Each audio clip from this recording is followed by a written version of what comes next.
An imaginative story often involves a lot of world building, but only good stories let the audience accept these elements without feeling overwhelmed. Fullmetal Alchemist Brotherhood is a perfect example of this, especially in its first episode, which does a great job of introducing its world building. Hey, my name's Ellie. Today we're going to break down the first episode of Fullmetal Alchemist Brotherhood and explore how it cleverly integrates world building into the narrative, making the story feel immersive. And here's a spoiler warning for the first episode of Fullmetal Alchemist Brotherhood. The most important element in Brotherhood is alchemy, including its rules, consequences, and key considerations. Here's a lot to unpack here, but in just one episode, the show helps viewers grasp the basics of how it works. I've identified 3 main approaches it uses to explain these concepts. And let's take a closer look at each of these. Firstly, Brotherhood did very well in showing how do people typically do. This part is pretty straightforward. For example, performing alchemy requires drawing a transmutation circle, or casting spells might need a wand. In this section, Brotherhood follows one simple rule: show, don't tell. Instead of just saying, as you know, to perform alchemy, you need to draw a transmutation circle and clap your hands to make an equivalent exchange and change the state of matter. But remember, the mass and properties of the original materials won't change. That would be super dull. Instead, Brotherhood lets the characters show these principles. If they already know how it works, we learn by watching them.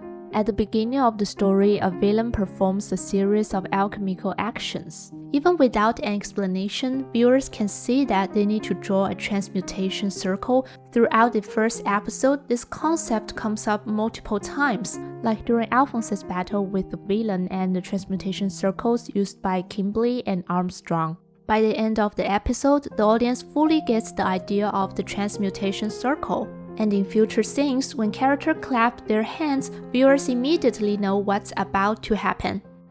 Besides showing how to do things, Brotherhood also demonstrates how to undo them.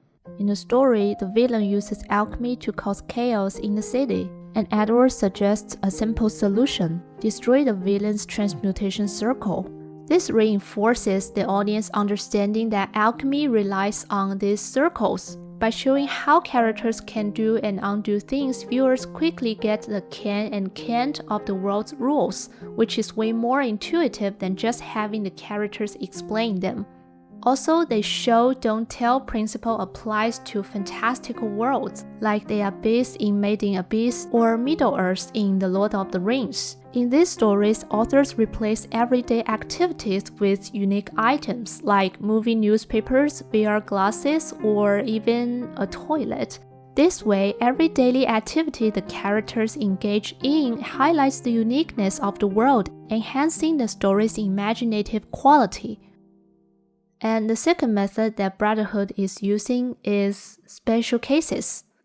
Special cases refer to unique circumstances that only a few can experience, like performing alchemy without a transmutation circle, or characters who are less affected by the One Ring.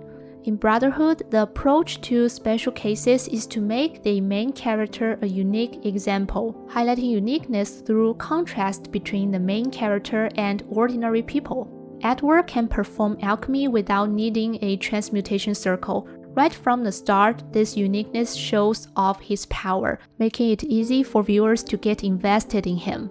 At the same time, his actions fill in the details about alchemy, showing the audience that such possibilities exist in this world.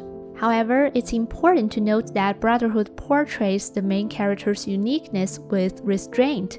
If Edward had too many special abilities, it would reduce the tension in the story, making it seem like he could do anything. To balance his Superman image, the show incorporates other elements. First, his special ability comes at a cost. He gained it after trying to resurrect his mother, which resulted in loss of his arm and his brother's body. The backstory adds depth to Edward's character. Second, the main character doesn't always show off his special abilities, revealing them only in critical moments. A great example of this is in Solo Leveling, where only the main character can level up, but he doesn't reveal it right away. Instead, he trains in silence. This builds anticipation for the moment he shows his power, as we all know it will become the story's climax. Finally, Brotherhood also shows things you cannot do. The things you cannot do are the taboos within the world, like human transmutation being a taboo in Brotherhood. To handle these taboos, Brotherhood shows how others react to them.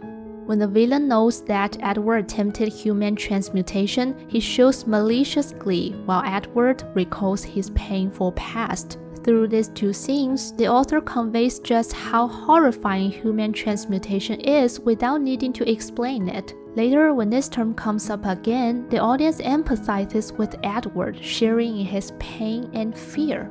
A similar technique is used in Harry Potter, where people avoid saying Voldemort's name. When Harry accidentally says it, Hagrid immediately hushes him, subtly illustrating Voldemort's terror. Directly stating the content of taboos can make a story feel thin and lacking in immersion.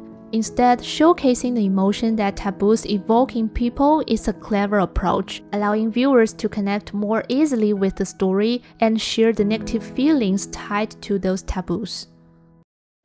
These are the fundamental principles behind how Brotherhood presents its world building. While it may seem complex, I believe the core of these methods lies in mindset. Mediocre stories treat world building like a manual, forcing audiences to accept and memorize it. In contrast, great stories weave world building into the plot, allowing audiences to absorb it naturally as they engage with the narrative. This mindset is what sets great stories apart from mediocre ones. Thanks for watching, and I'll see you next week.